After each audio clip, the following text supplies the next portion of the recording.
তুলকালাম পরিস্থিতি, শুভেন্দু অধিকারীকে টানতে টানতে প্রিজন ভ্যানে তোলা হয়েছে। আমরা সরাসরি সেই ছবি একবার দেখে নেব। এই মুহূর্তে বিজেপি কর্মীরা সামনে মিছিল করছেন এবং প্রিজন ভ্যানে করে শুভেন্দু অধিকারী, শ্রমিক ভট্টাচার্যকে আটক করে নিয়ে যাচ্ছে পুলিশ। এই শয়তান শুভেন্দু অধিকারী দিনের পর দিন দেশের জনগণকে ধোঁকা দিয়েছে, গালিগালাজ করেছে, মিথ্যার বন্যা বইয়ে দিয়েছে। অথচ আজ সেই অপমানের এক শেষ পরিণতি দেখতে পেলাম। অবশেষে গ্রেফতার হয়েছে। হ্যাঁ ভিউয়ার্স, এই বিশ্বাসঘাতক পুলিশের হাতে ধরা পড়েছে। আর যখন পুলিশ ওকে গ্রেফতার করে টানছে, তখন মনে হয়েছে যেন বাতাসটা একটু বিশুদ্ধ হয়েছে। যে বিষ ও ছড়াচ্ছিল তার একটা বড় উৎস বন্ধ হলো, যেন একটা পচা লাশ সরিয়ে ফেলা হয়েছে জনজীবন থেকে। শুভেন্দু অধিকারী কারাগারে থাকবে, এটা তার ভবিষ্যৎ। হ্যাঁ, কারাগারে থাকবে।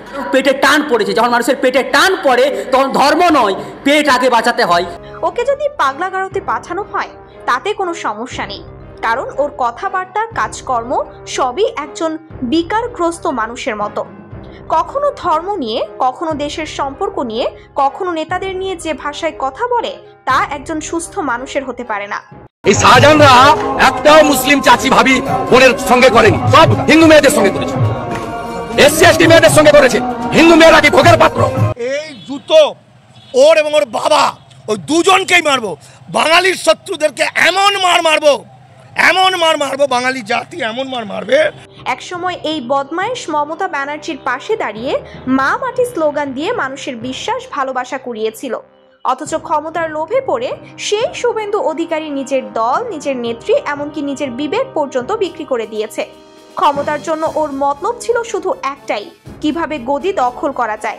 মমতা ব্যানার্জিকে আমি গণতান্ত্রিকভাবে পশ্চিমবঙ্গ থেকে প্রাক্তন মুখ্যমন্ত্রী করব, শুনে রাখুন আপনি। এই শয়তান দিনের পর দিন বাংলাদেশকে নিয়ে কুৎসা রটিয়েছে।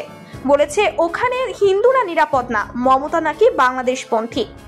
হিন্দু শূন্য করতে চায়, তাই এই হিন্দু বিরোধী সরকার, এদের বিরুদ্ধে আমাদের লড়াই চলছে।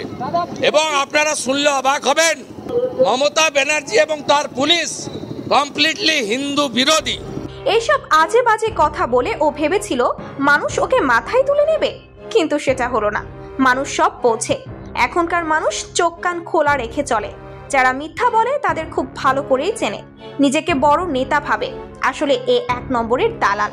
রাজনৈতিক সুবিধা পেলে যেখানে সেখানে গিয়ে পা চাটে। নিজের মত, দল, বিশ্বাস সব বিক্রি করে দিয়ে এখন চায় সম্মান।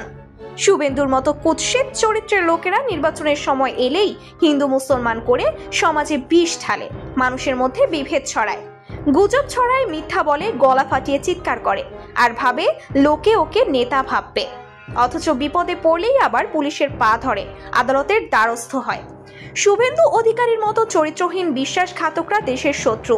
এরা শুধু নিজের স্বার্থ বোঝে, দেশের কিছু যায় আসে না। ক্ষমতা, পদের লোভে এরা যে কোনো কিছু বিক্রি করতে পারে। এই গ্রেফতার একটা শিক্ষা, একটা সতর্ক বার্তা। আরো অনেক মুখোশ পরা নেতা আছে যারা মিথ্যা কথা বলে মানুষকে ভুল পথে চালায়, সমাজে বিভাজন ঘটায়। তাদের মুখোশও একে একে খুলবে। আজ শুভেন্দু ধরা পড়েছে, কাল ধরা পড়বে এই মলম সাংবাদিক ময়ূখ রঞ্জন ঘোষ, কারণ সত্য কখনো চাপা থাকে না।